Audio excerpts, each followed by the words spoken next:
விழிப்புணர்வு உறுதிமொழி. தொழுநோய் மைக்ரோ பாக்டீரியம் காற்றின் மூலம் பரவுகிறது என்பதனை நான் அறிவேன். உணர்ச்சியற்ற தேமல்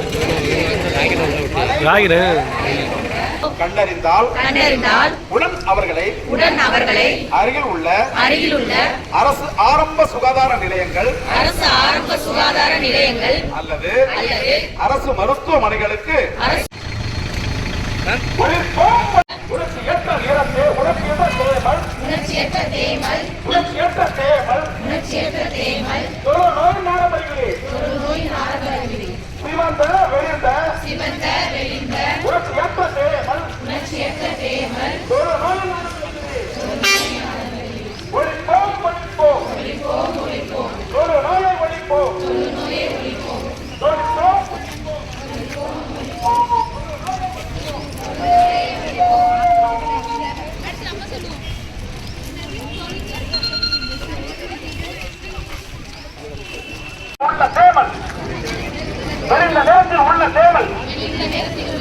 நோயின் ஆரம்ப அறிகுறி கூட்டு மருந்து சிகிச்சை மூலம் 100% குணமாகும்.